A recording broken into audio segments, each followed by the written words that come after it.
I really thought that some of the questions were good just because like on a daily basis I hear people come up to me and ask me all the time about different racial slurs and stuff. So like I was actually kind of glad that that actually got asked to certain people. I mean, and hear the responses that people said to me. Okay. Just past the election, it was my first time uncomfortable with talking about racism. And I'm walking to my classroom, and I walk past a white guy and his girlfriend, and he has on a shirt, and I can tell it says Obama. And I'm almost ready to give him the, the yeah.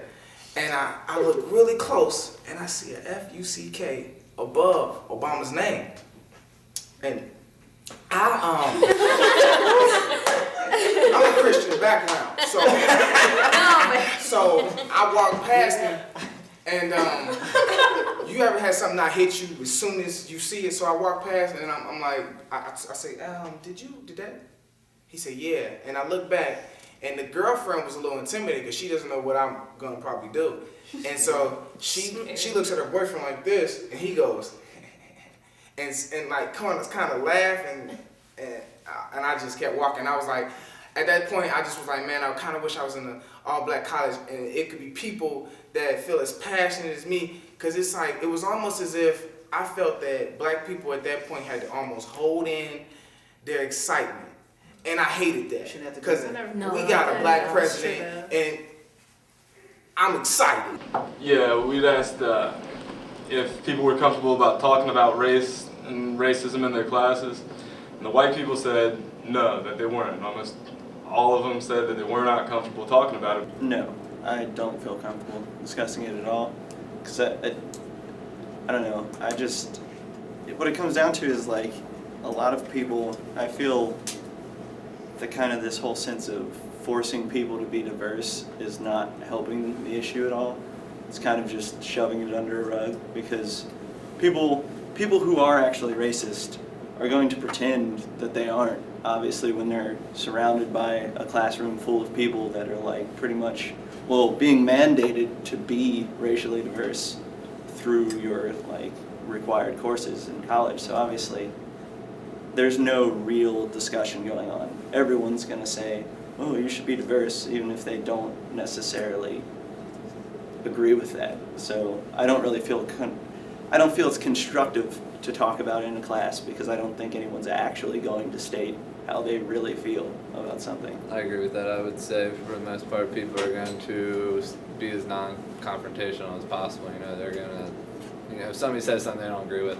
I mean, there are people that are going to speak their mind, but for the most part nobody's going to say anything too controversial, because they don't want to deal with it. They don't feel like sitting there and arguing with somebody in the middle of class or something like that. So, I wouldn't mind in class, but I don't think it really ever happens in any of my classes. Like, the only thing that frustrates me is when people say, are you from North or South Korea? Where do you think I'm from? Obviously South, because North can't get out of their country. So, like, it doesn't bother me to talk about it. It's just frustrating that people don't know about it, like, and what's happening in other countries like that. So said about having discussions and like come to a debate on African American issues. Students will see that and not show up, because they're going to think it's just another person telling them that they're racist, which the majority of students are not, but white students, they feel attacked.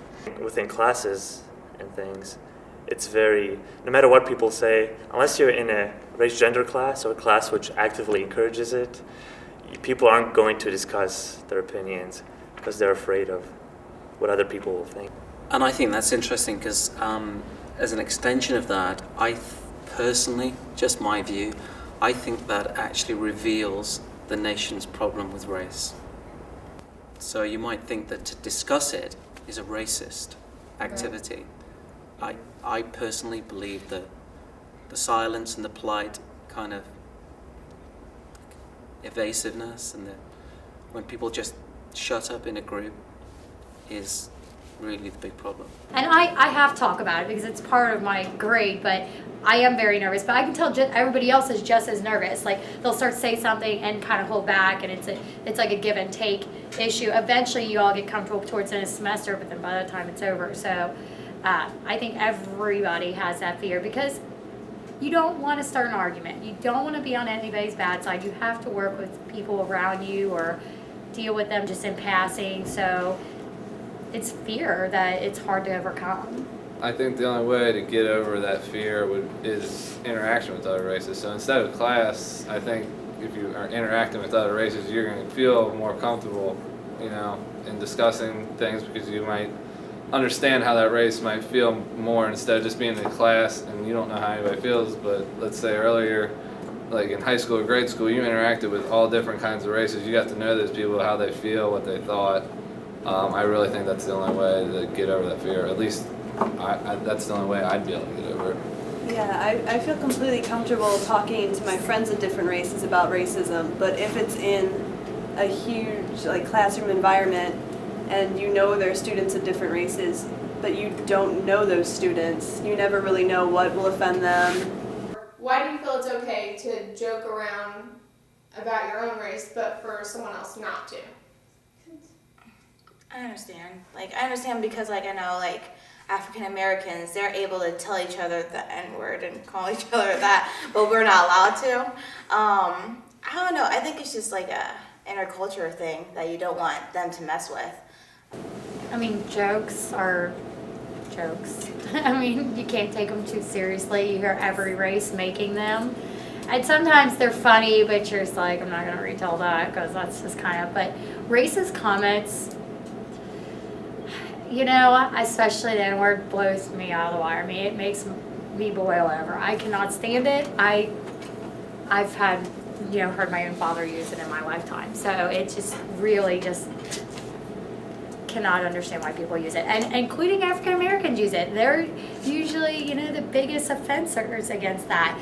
I don't understand why people would want to use that word because I feel like it's so terrible. It's just taking it back so many years and not taking what we've learned and letting the past go and moving in the future. I just think that the reason racism stays alive is because we still use racist words and we still continue to let it be alive.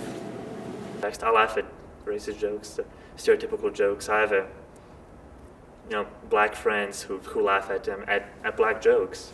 So I don't see anything wrong with it. Of course, if it's said by somebody, like Dave mentioned, who's a racist, then I don't consider it a joke. It's more like a statement, like a dirty statement. I mean, there's certain jokes where I guess it goes too far, but then there's certain jokes where it can be universally agreed, like it's kind of funny, you know? And then in regards to like just racist statements, obviously that would be irritating, like if they genuinely believe in these racist statements.